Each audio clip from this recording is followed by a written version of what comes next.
Oh god, I can already tell this video is going to be long as fuck!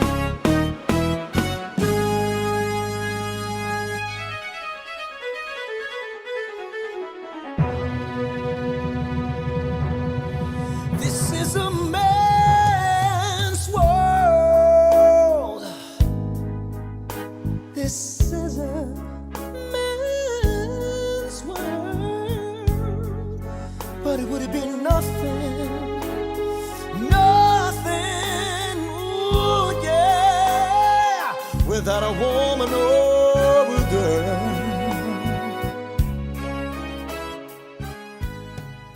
Okay, boom. I just finished Arcane Season 2.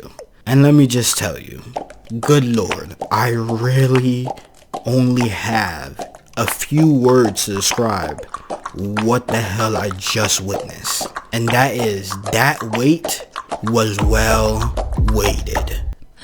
I kind of had a lot of anxiety about this video. I wasn't sure if I could get all my feelings about like probably the best animated show of the last decade finally coming to an end and not make it feel like a glaze fest. But then I realized, oh shit, I can do whatever the fuck I want. And I'm glazing today, I'm sorry. Arcane is created by these two crazy motherfuckers, Alex Yee and Christian Link. Two insane guys that decided mixing a steampunk bureaucratic drama about family ties, magic, lots of black representation. Lord have mercy. Don't you distract me, sister. Did Satan send you to Carousel to distract me? And displaying all that with complex mental health disorders, disability representation, homosexuality, classism, and gender diversity, all while using the characters of fucking League of Legends, would make for a captivating and some would say life-changing TV show. Now, if you've seen my Mushoku Tensei videos, you should know magic and interpersonal drama between families is a made-to-win recipe for any fantasy story for me. You know I love that shit! Arcane and the Spider-Verse franchise for me are two of the greatest feats in the modern decade for animation. Fucking ironic how it features two black guys being betrayed by their snow bunny girlfriend. It's like, consequences of playing in the snow, I guess. This has actually been happening a lot lately. Besides you guys. You guys are unproblematic. I like you guys. I guess white girls have been winning in the animation department for real. At least when it comes to interracial relationships. It's like, maybe Dr. Umar is on to something. And I will be coming out with a Snow Bunny Crisis Therapy Manual for black males. I'm working on a Snow Bunny Crisis Self-Treatment Manual for black males. I'm working on a Snow Bunny Crisis Self-Treatment Manual for black men to help brothers who are suffering with the Snow Bunny Crisis to free themselves. From the mayonnaise. If Spider-Verse is a comic book come to life, then for me, Arcane is like a grandiose steampunk painting brought to life. And I'm not even the hugest fan of the damn steampunk genre like that. Nothing feels forced here. Diversity in characters shouldn't stem for diversity just for the sake of diversity. I don't give a damn if you put black people in your show or have a blind person for the sake of showing, hey guys, look, you were included. Nobody cares and nobody really wants to be represented in that way. Some of my favorite TV shows, in fact, feature casts that are walking snowfests. Writing good diversity should never be about writing in diverse characters. It should always be about creating good characters first and then making them diverse. Now let me just say, I don't know a goddamn thing about League of Legends. And frankly, we do not care. Respectfully, I want to stay as far away from that rabbit hole as possible. I have enough vices. I love seeing adaptations for popular games get TV show titles, and then normies are unfazed when the iconic character or Easter egg is mentioned. Most of the core cast of Arcane are playable characters within the game with, you know, like revamped backstories now that the show is so popular. I remember in season 1, people that I knew were so hyped around the introduction of Victor since I guess he's like an iconic character in League lore. And when you have the full perspective of where his arc takes him, it makes sense why people were so hyped for him. But for any normal person, when he was revealed, it was sort of just like, I don't even know your name. It's Victor.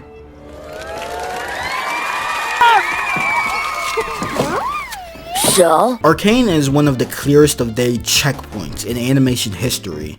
This show looks absolutely flawless. Because as you can see, these are the clear telltale signs that these animators have not seen their families for years. And you gotta respect it. The animation style is a blend of 2D and 3D, which has slowly been creeping into my mind as like my favorite way to receive animation nowadays. Cause I mean 2D by itself can slap every now and then, but you can really tell when people love what they're making, when they're crazy enough to commit to a near decade-long project just to make this show real. Basically, if you're an aspiring animator and want to be in that field in some way, shape, or form, Arcane should be your holy fucking grail. They started working on season 1 over 6 years ago, but apparently, despite the god tier level quality, it didn't really take that long to animate, because there was like a 2-year period where the show wasn't worked on because the staff were waiting on Riot Games to greenlight further production. Now just imagine, just imagine if this show never continued production. Jesus Christ, that would have been embarrassing. I love how expressive everybody's faces are. It feels so guttural and real compared to what I'm used to from animation. For example, in every instance where Jinx reverts back to her like childlike nature, or when she's crying her heart out in this one scene. If you want to see a show with some fucking sauce when it comes to cinematography, in not only its opening, but throughout all of the show, any screen cap really could be a painting in Arcane, if I really wanted to make it one. But one of my favorite aspects in the production side of the show is most definitely the voice acting. Maybe Arcane was the friends we made along the way. Victor Nation, how are we feeling?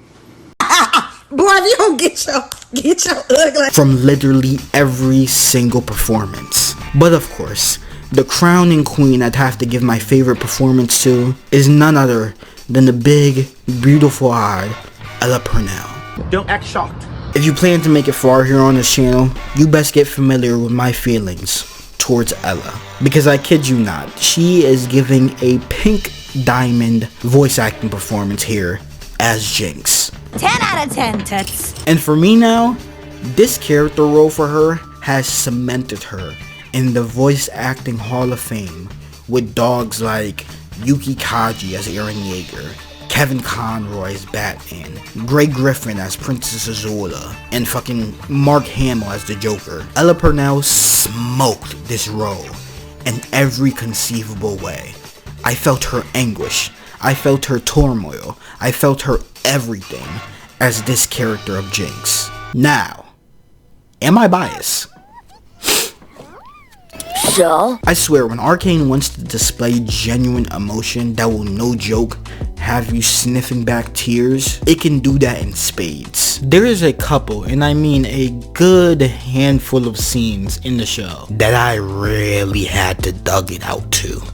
I can't let the gang see me this way. I can't let the gang know that I cried at Isha's death scene. Season 2. She was special. I don't know, y'all really don't understand what that scene did to me. It was magnificent. Good lord, I was looking like Shia LaBeouf, just sitting in my kitchen looking at my laptop, watching Peak unfold before my very eyes. One of my other favorite scenes from the show is definitely Ekko and Vi meeting again for the first time after nearly 7 years. Because take notes, guys, this is how you write characters with a clear history with each other without it feeling like a, exposition dump. It's me, Vi. Same person who used to take you down to the junk heap and hose you down when you got covered in grease. That was a long time ago. People change. Yeah, I'm getting that. You see why I say this show is so damn hard to make a video about for me? Because you know what's crazy, when the worst thing the majority of the internet can say about it is that they wish that the creators just got another season to cook while still ending the show as masterfully as they did. It's just crazy. Sometimes it feels like, what do I even say about it? Have you not watched it yet? What is wrong with you? I'm not upset with y'all because I know you're mentally ill. The world building is also a big draw. The fact that the creators' spin-off plans are just exploring different characters in other regions of the world speaks to how untapped the potential of this story really was. You have to realize how long it's been since a majority of people have seen season 1. Like, of course I had to rewatch it just to make this video, of course, but like, and when I tell you I never remembered this world being so damn cool, you would have thought I watched the show blindfolded the first time. If you are new to the Leopold channel, you should know that I am a firm 10 toes down believer that the characters make the story.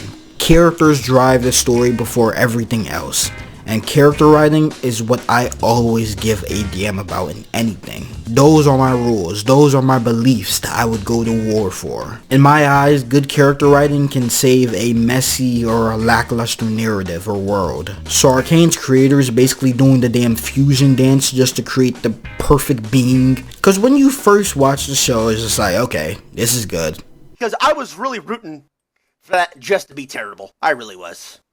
I was praying, like, I was sitting there, watching on screen, just like, praying on their downfall. But sadly, it actually wasn't bad. But for me, I was a little more naive about it.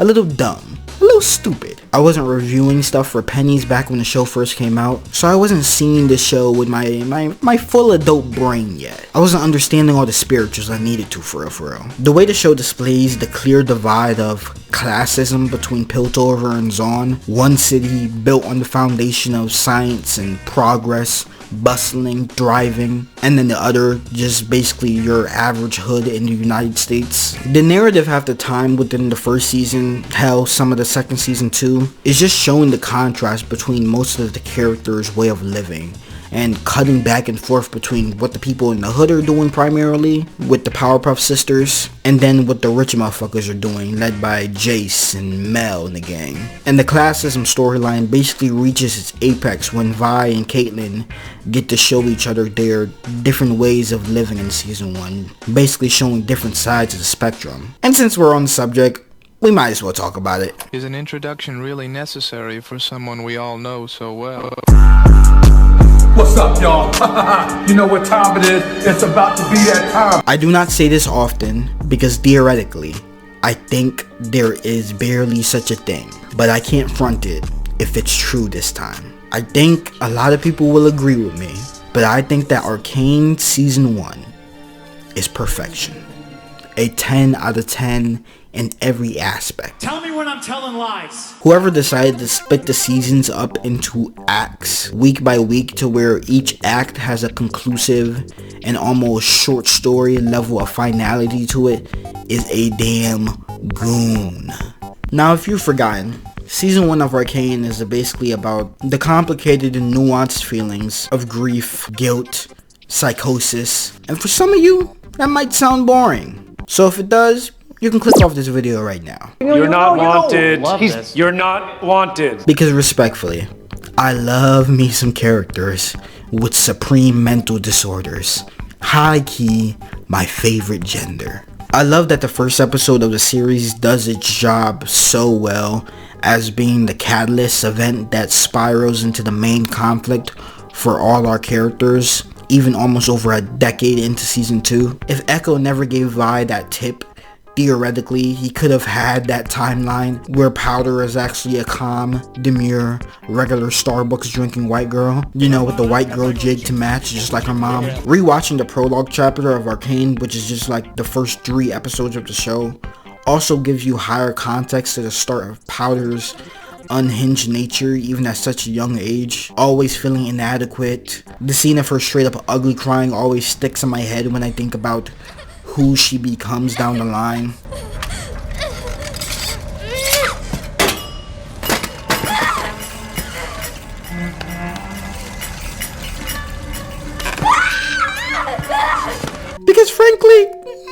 didn't have to be this way. She was like 11 here, dog. No duh, a unhinged child left unnurtured in a terrible, terrible environment would transform into a schizophrenic psychopath. Her environment really wasn't doing her any favors. I'm not gonna get up here and bash her like everybody else, but she need a lot of psychological evaluations. I feel like Violet saying this line in episode 1 speaks so much volume now that you have context to the greater overall story.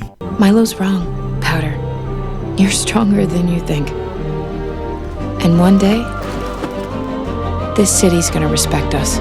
Because in season 1 and 2, the city does respect the sisters, but in two completely different ways, at two completely different points in the story by the end of it. I also realized on my rewatch of the show that Milo is played by none other than Peter fucking Parker himself. It's like, goddamn, I knew this cast was star-studded, but I did not hear his voice at all. Why don't you pop some more pills and say what you're really feeling? Hey! This man Yuri keeps a job on him. So basically, what I'm saying is, episode 3 of Arcane is the taste test if you really think you should continue watching this show. Episode 3 is where you need to consider if you're just watching a regular TV show or if you're watching a legendary piece of fucking fiction. In my eyes, if you weren't sold by episode 3, then this show probably isn't for you. I don't know what to tell you, man. The end of the prologue of Arcane is so damn heartbreaking. This is one of the key moments on my rewatch that I genuinely almost shed a tear. Because like I said, Ella Purnell can fucking voice act. I only wanted to help. I only wanted to help. I only wanted to help. I told you to stay away. Please. I told you to stay away! Because theoretically, everyone messed up here. Vi messed up turning herself in without telling anybody. Powder messed up by just existing. I'm not one of those weirdos that'll penalize an 11-year-old for being dumb and having Milo Murphy's Law levels of bad luck. However, she did get people killed, and worse. But they both still were children at this point in the story, with a lot of trauma. And I feel like if Violet was just like a little bit older, she would have had the mental fortitude to just dug it out and stay here with her fuck up of a sister instead of... Because the way I interpreted this scene, and I feel a lot of people do, is Vi walking away was really only because she needed space. Her dad and adoptive brothers just got clapped in the most traumatic way a teenager could experience relatives being clapped. She just hit her little sister, something she probably thought she'd never do. And she simply just needed to be away from her before she did any more damage. Because when she saw Powder in danger, yeah, she probably would have just got like jumped by all of Silco's goons. But she did try to go back. And that's the most heartbreaking thing about that situation. Their first reunion together always hits different for me every time I see it. You truly feel the weight of having the most important person in your life snatched away from you for 7 years. And you don't even know if they're alive or dead. That is the epitome of the feelings that the writers wanted me to feel in this scene. And they succeeded. I never thought I'd see you again. Are you real? Yes, of course. It's me, Vi. Your sister. I'm here. I'm right here. Things changed when you left. I changed. I know. You did what you had to do to survive. Because the sisters are the heart of Arcane's story. The main draw with them is that all you really want is for them to just heal their trauma together and move on from this tragic ass event that has literally defined both of their lives. But the fact of the matter is, until they really accepted who each other are now, at this point in the story, moving on was never going to happen. Wish I was just seeing things when you decided to throw him with the pilty goons who murdered Mom and Dad. Well, at least they never had to see the psycho their daughter turned into. Which one? So yeah, the prologue of Arcane is basically perfect. Season 1 is basically perfect. But that just leaves one question. Who are the sisters of Arcane's story? Let's start with the Let's start with the blue-haired one. What's her name? I know I'm trying to force the transition, but that's only because I couldn't think of anything else. Plus, I had to like kick my girlfriend out the house. She was like messing up my creative process. And it's actually kind of funny because when she asked me why I was kicking her out, all I could really say was, Because you're a Jinx!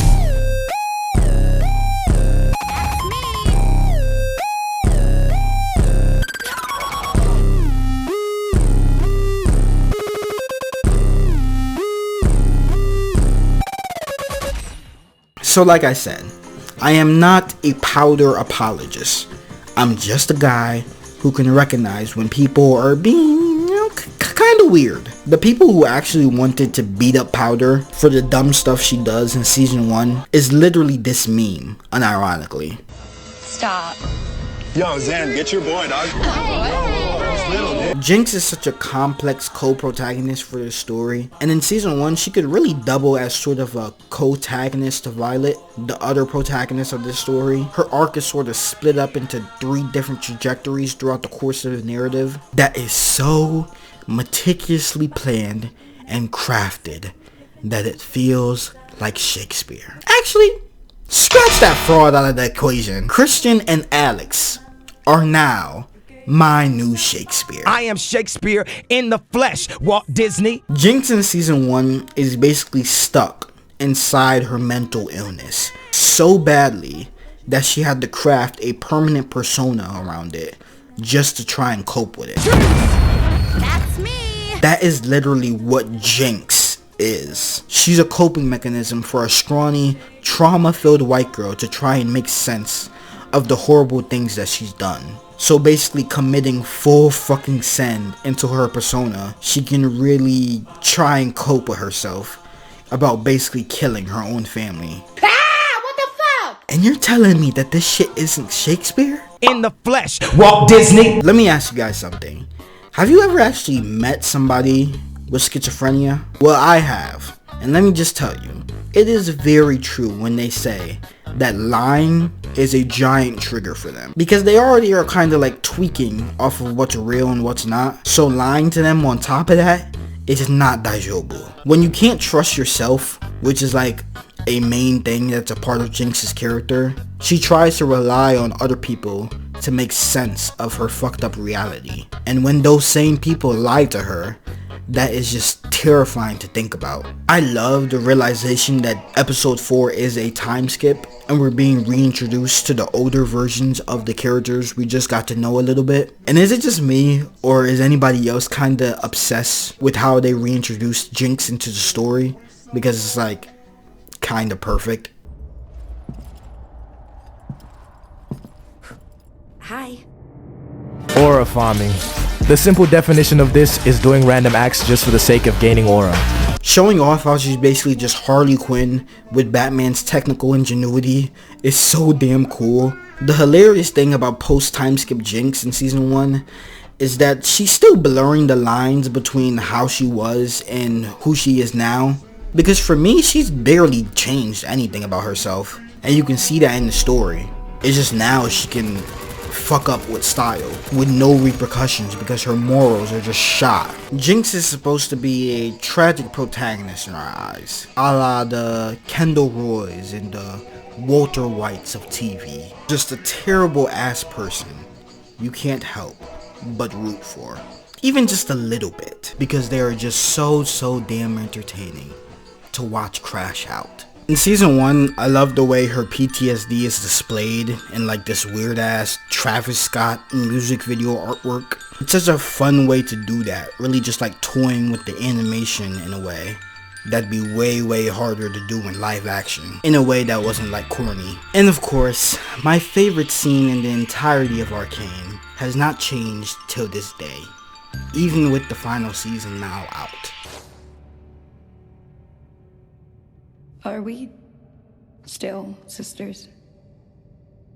Nothing is ever going to change that.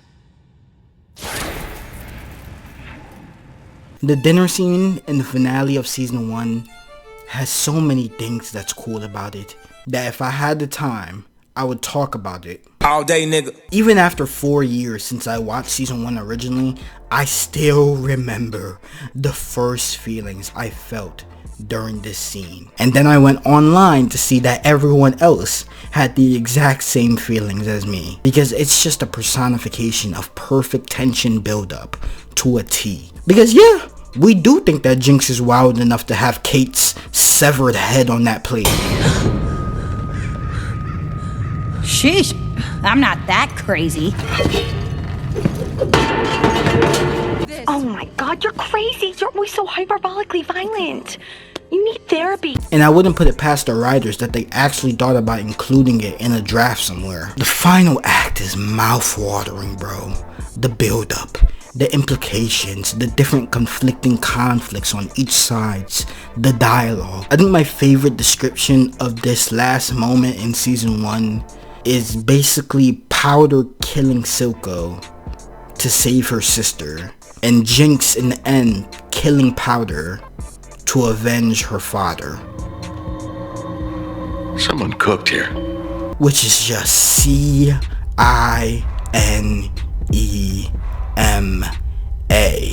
All to build up to the perfectly timed cliffhanger for atonement for accidentally shooting Silco.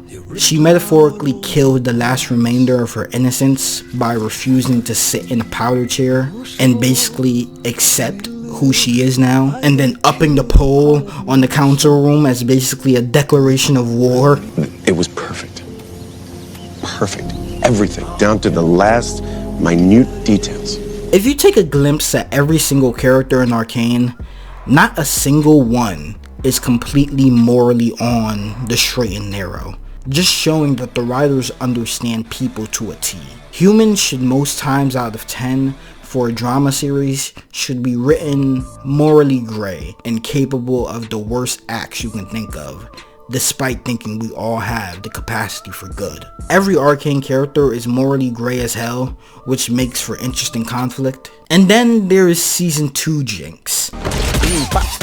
The type of schism you wouldn't understand. A character shift that honestly caught me all the way off guard, but I was still curious about simply because I thought it was a fascinating way to take her. I mean, to be honest, Jinx becoming a big sister to someone else was only gonna end one way, as unintentional as it was, but I still saw it coming. But what I didn't see coming was making Jinx the hero and martyr of the Undercity. That was not on my bingo card. I know a lot of people online are a little like so-so on the path that they decided to go with Jinx in this season, but we're not even gonna talk about those people because I am so far on the other side of the fence, it is wild. I am the biggest fan of this direction for Jinx's character.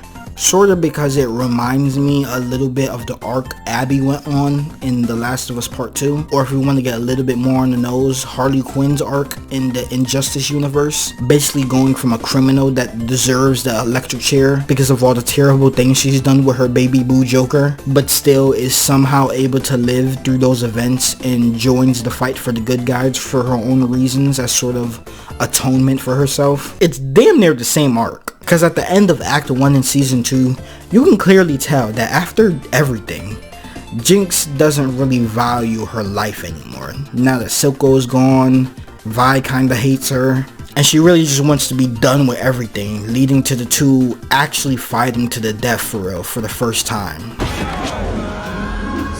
Motherfucker, did you just shoot a rocket launcher at me? Yeah, I'm sorry, we couldn't be siblings after this. But hey, give her a kid to take care of, and all of a sudden she's chill and sympathetic again. Ever since you dropped into my life, it's like I put on glasses. Except I can't tell whether everything's blurry or clear. Stop trying to make me sympathize with murderers, okay? It's not gonna work.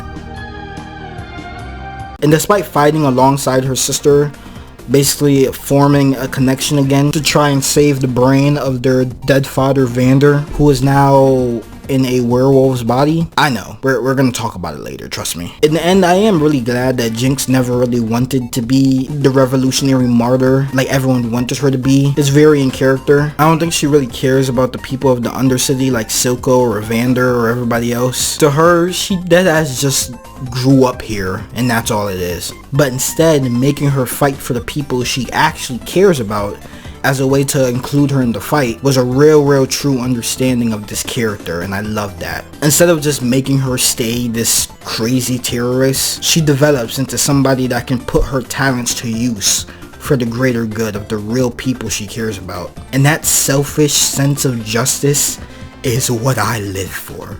It's real, and it fits her so well as an excuse to get to her to fight for the right team in the finale. My nipples are hard, I am excited. And in the end, I know the big thing is that people are saying she's not really dead, and yeah, I know. But I guess we'll have to see in future Arcane projects if that's really true. I think that Jinx dying in the end with Vander is so poetic, considering she's the whole reason he died in the first place. There was a point sometime in season 2 that I thought she was gonna, give herself a third identity and become somebody else entirely outside of Powder and Jinx. Become somebody else.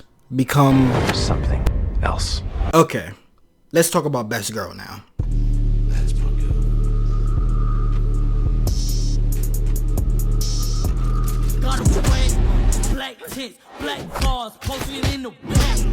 So I talked about how Arcane's female cast is probably one of the best written that you're ever gonna see, right? Or maybe I didn't.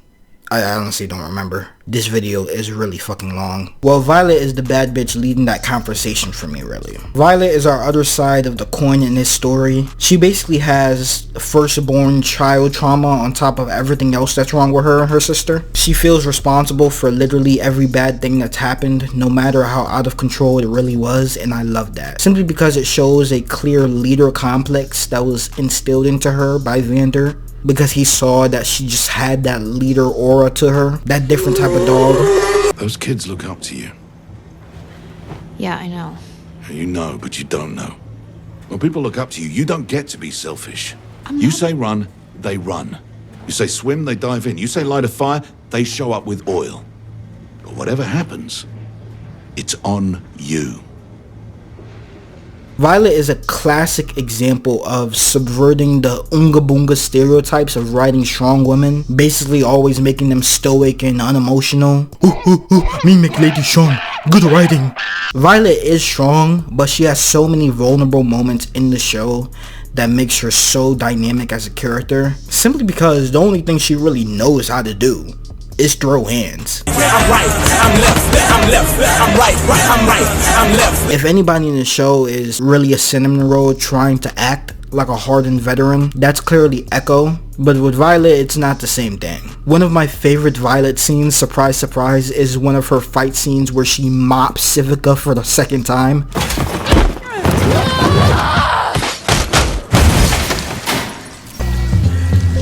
You got knocked the fuck out! And lets out this like guttural scream.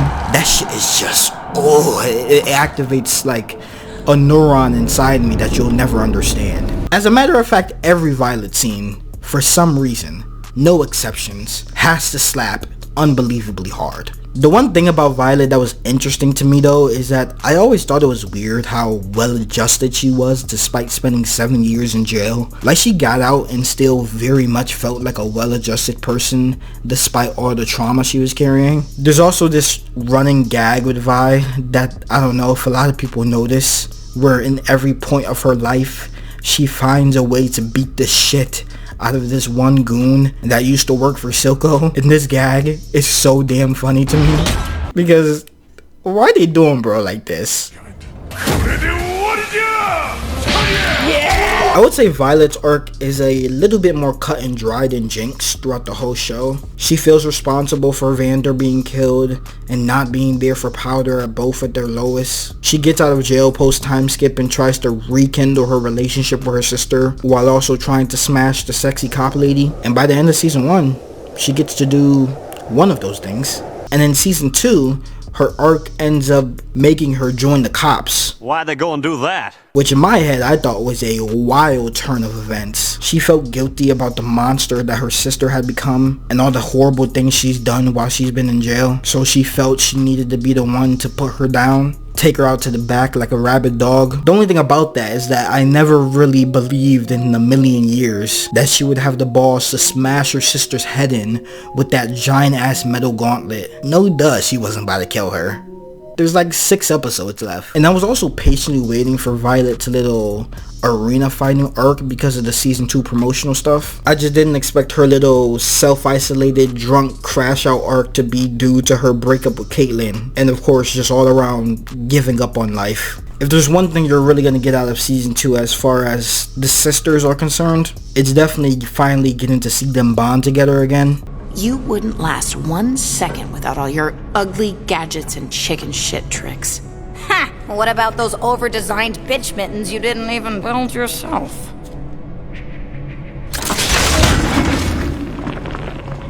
You think I need these to...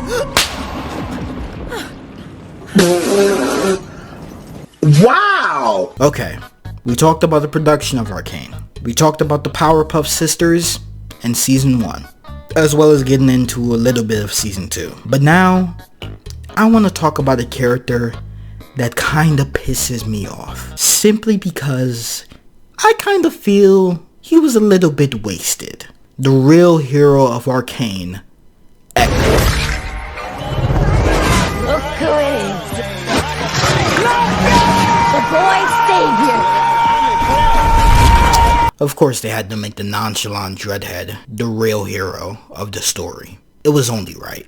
We do need to stop doing the introducing the black character with hip hop music thing though. I don't mind it as much as I think other people do, but it's like, come on. We have music in different genres. Ekko's character is the epitome of minimum screen time and maximum impact. Bro, I could go on my TikTok right now and see a random Ekko edit on my For You page, and bro probably has less screen time than Silco, and he didn't even make it to season 2.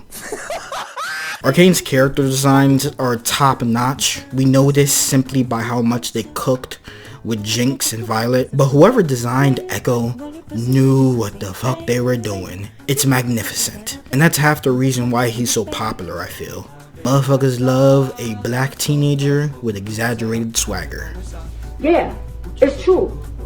Ask about it. The fact that Ekko can have such little screen time but still be the guy that saves the world in the end alongside Jace is so poetic for the show. Because rewatching, you'll see a lot of stuff that I didn't realize. Like for example, this is Ekko's first scene post time skip. And of course you can tell by his small little interaction here with Jinx. Despite everything in Ekko's arc, like not having enough time to be on screen, and it's more so implied everything he's been through the dialogue. For example, like his reunion with Violet and how he talks about Powder. The thing that I find most tragic is that even though Powder and Ekko lost everything that night, is that they still would have had each other. They were clearly good friends, which was implied through that amazing ass fight scene in season 1, basically depicting a game that they used to play, but this time, it's a fight to the death. They call this cinema.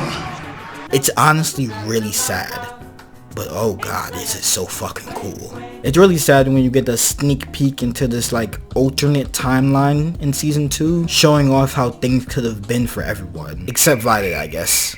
Damn. R.I.P. Rest in peace to all the people that's not here. We don't know how, but somehow Ekko managed to rise above the trauma and build something great while his best friend was spiraling. In my mind, if it hadn't been for Silco, Powder probably would have become a firelight in our timeline most definitely. So seeing that alternate timeline, good god. Yeah, I haven't recovered yet either. So basically, in season 2, Ekko, Jace, and Heimerdinger fuck off for half the season, literally, and go through arcs that I can only describe through these memes.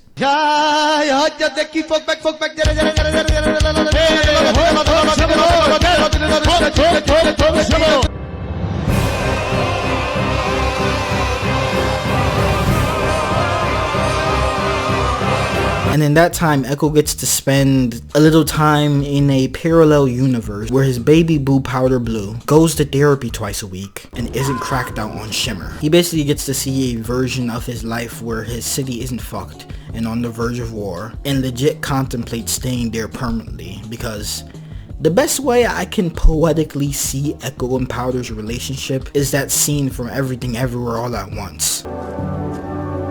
如果有来生，我还是会选择和你一起报税，开始一点。 Ironically, a movie that's also doing the multiverse thing. Respectfully though, and I'll talk more about it once I get to season 2, but I'm gonna ease into it by saying I do have a few gripes about this season, specifically on how Ekko and Jinx's finale together was handled. Now, one of my major gripes about the finale of Arcane is that the season as a whole feels like it's doing dirty on the treadmill, basically trying to speedrun to the perfect conclusion the creators clearly already had planned out for everybody, which is something I'm not gonna put on their head, because what we still got out of season 2 was great. But like I said, go anywhere on the internet and you'll see the time bomb trend, which to me is basically every shipper on the internet collectively coping that Ekko and Powder got more screen time together than they really did. Let's just take the L and move on. Like I said, before everything, Powder and Ekko's relationship is implied, not really shown. We just have to assume that Ekko did all he could to prevent his childhood friend from turning into a terrorist, but we never get to see that really. And that could be a good storytelling tactic, but in this case, nah, I think they needed a little bit more time to cook, and that is made clear by the finale. The finale of Arcane being rushed while still having everyone end up perfectly where they needed to be by the end of it sucks ass to me, because I'm annoyed now. What are you doing? I hate when the powers that be don't give creators time to let their stories sit in a moment, to let them breathe a little bit. So you're telling me Ekko and Jinx were obviously Alex and Christian's favorite relationship and dynamic within the show, but theoretically, we only got to see 2 scenes of them together outside of BetterHelp Powder. It's obvious what's being done out here. It's on a nightly basis.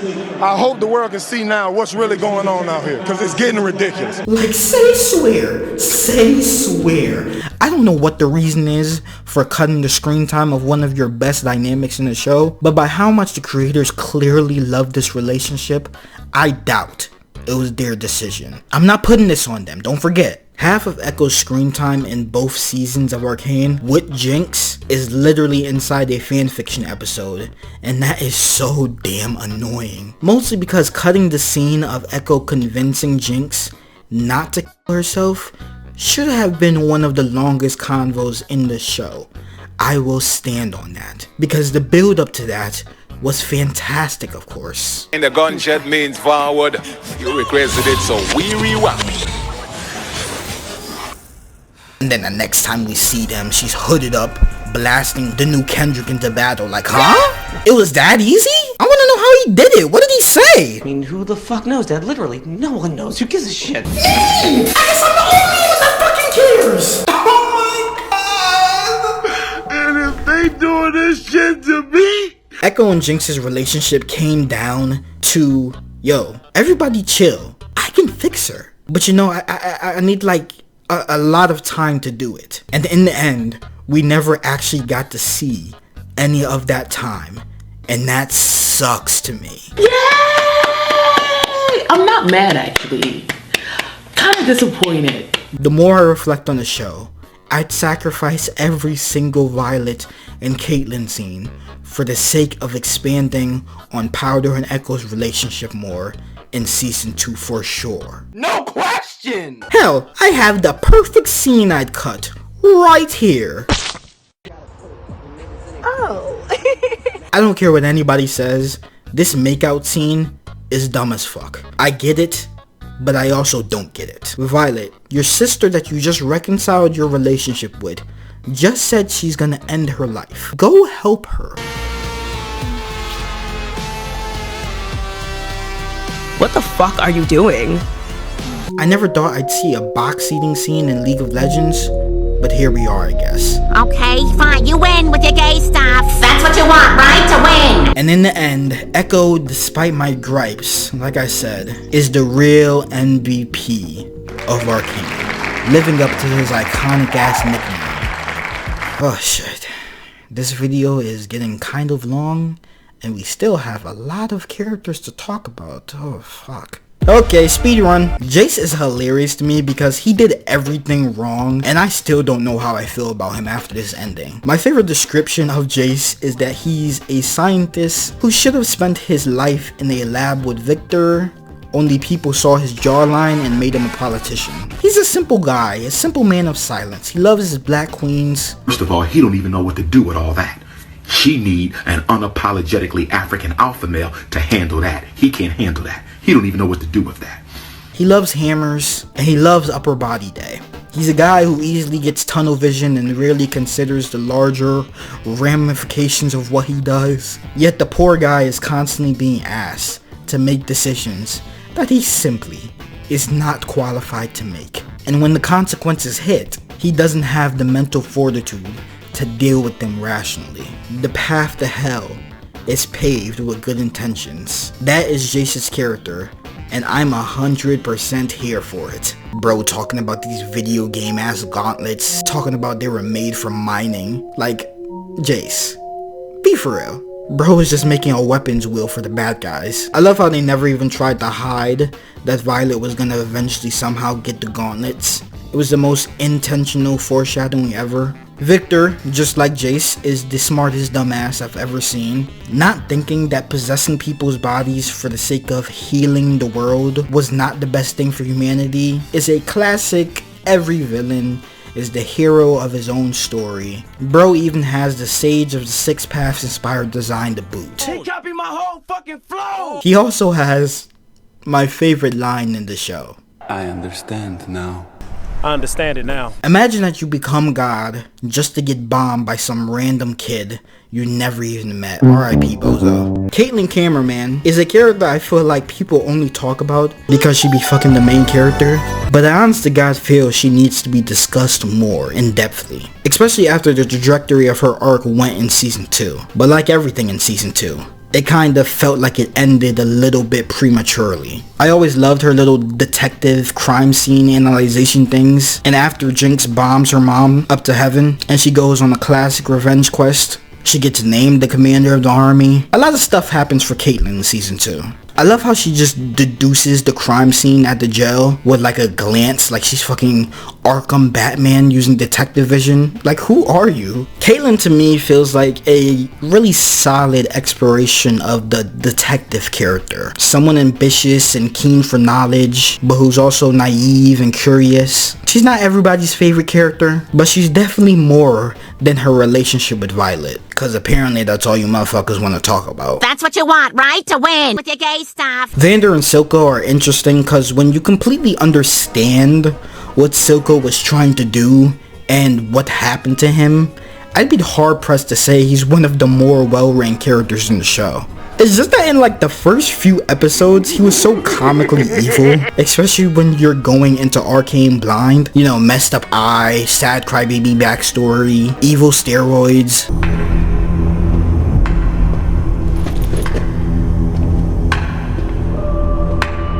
Bro, are you slow clapping right now? He literally just pulled that from the How to Be a Villain handbook. He's so unserious. I love how Vander and Silco's backstory is softly implied, but never, you know, like completely shown in like an entire flashback episode or something. We don't really need that. To me, their relationship is basically, it's them right there. Two leaders of the same community with different ideas and ideals on how to better themselves. Literally word for word, bar for bar, Professor X and Magneto. We caught you. We caught you, but I still like it. Vander without a doubt has to be the most tragic character in the show, probably aside from his own daughter. One of the most genuine and wholesome people in the show dies in the craziest way because of his daughter, and then brought back to life via werewolf blood. That is just so damn sad. And the fact that this freaky ass doctor, who probably got a hold of Vander's body through Silco, who probably just wanted to bring him back to life, the same way he tried to do with Jinx. The fact that this doctor gets a happier ending than Vander is so fucking insane to me. That is wild. I don't think I like that. But despite that, the entire Where Vander plotline was utterly peak for me, because Act 2 of Season 2 brought a literal tear to my eye. What are you waiting for? He's your dad too.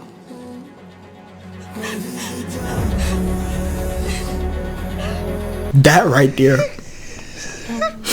that broke me. That broke me. That hurt me. The mutated, disfigured family member trope always gets me emotional. What can I say? I'm a little bitch sometimes. His death broke them apart and then brought them back together. It genuinely felt like, you know that meme of Homelander going, "It was perfect." At this point in the story, I was genuinely begging for them to stick the landing, because everything was perfect for me. I loved everything about Season 2. So, did they stick the landing?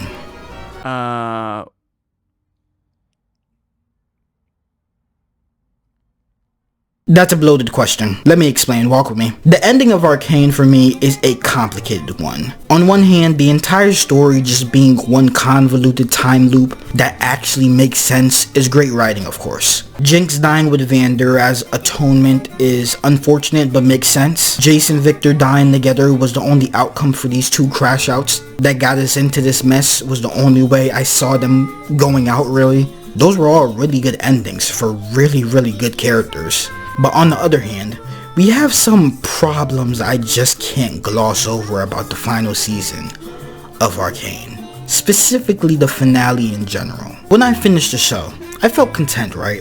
My belly was full. Everyone's arc ended the way it needed to. And while I was thinking about the show more and more, I was kind of tweaking out about it. I was kind of tweaking out about what if Arcane had a season 3? Did it need a season 3? Or if it was just so all in my head, is it okay to just have a good thing end in its second season? And on further reflection, I'd have to say no. I said no.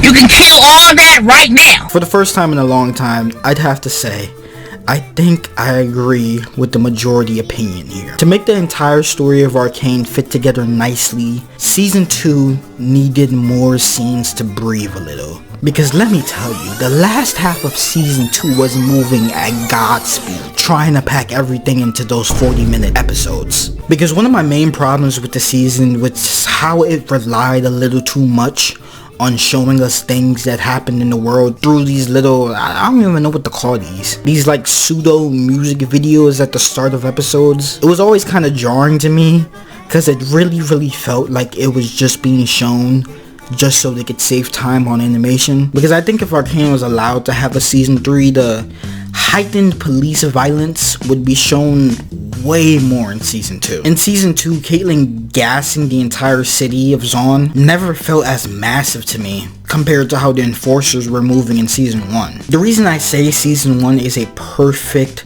season of television, everything that happens in this season, you get to see why that event is happening in the way that it does. But in season 2, we get the beginning of conflicts and then a fucking flash step to the outcome in light speed. And the outcome is usually pretty good.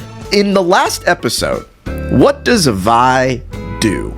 Tell me one thing that the main character of this show accomplishes in the final episode of the series. There will not be more Vi League of Legends TV content after this. Tell me what she does in this season. Nothing. She doesn't do goddamn shit. She gets her coochie ate. It just feels rushed. I still can't really give you a clear explanation to Mel and the Black Rose storyline shit they had going on. I don't even know what to say about Mel anymore. I love that her mom is like an ebony Amazonian warrior with the aura of Kratos in his prime. But other than that, I can't explain to you anymore the whole affair storyline. It's like, I kinda checked out with her. Piltover versus Zaun should have been the main focus for this season. And then season 3 should have explored more of the magic bullshit, timeline bullshit, and of course Mommy Mbessa doing her thing. Not smashing it all together in a way that still works, but leaves people being like, I am the dirt under your nails, Cupcake. That was really bad. this is great, but it could have been this if everybody involved just got more time to cook. Because for a final season, everybody's character arc, like I said, ends off in a way you expect. And if I asked 2021 Leo how he saw the characters of Arcane going out, he could probably see all this happening. But Victor's ideals going from peaceful messiah to fucking Madara Uchiha levels of insanity is a wild turn that I felt like I missed something, honestly. Glossing over Heimerdinger's death like it didn't even happen. Nobody even talked about Jinx's death. What did they do to you? I feel like if Netflix told Arcane's creators that they could only have 2 seasons and it was a foregone conclusion that it had to end that way, then I think the finale should have definitely been feature film length. Bruh, if Stranger Things can do it for their 4th season, then why not Arcane? At least it is confirmed that Arcane is getting multiple spin-offs and a movie potentially. I couldn't take if that was all we got from this universe. Getting to see more of the world outside of Piltover with a brand new cast of characters seems like a healthy next step to take. There's just so much potential creative sauce left to drip out of this IP. And in the end, honestly, the best quote that sums up season 2 of Arcane really is said literally by one of the characters. There is beauty in imperfections. Season 2 may be flawed, but its flaws don't stop it from being a masterful work of art that changed the game for how everyone wants to receive animation now. Imagine watching this and then have to pretend to get excited about Invincible Season 3.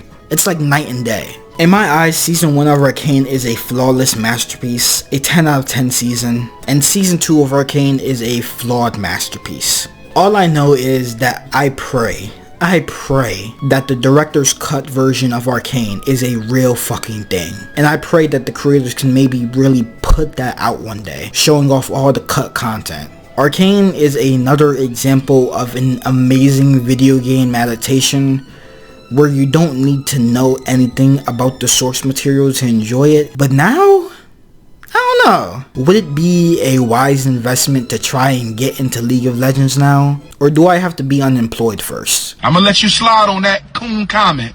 Next comment, you get blocked. Did you tell me this was over? There ain't no use talking.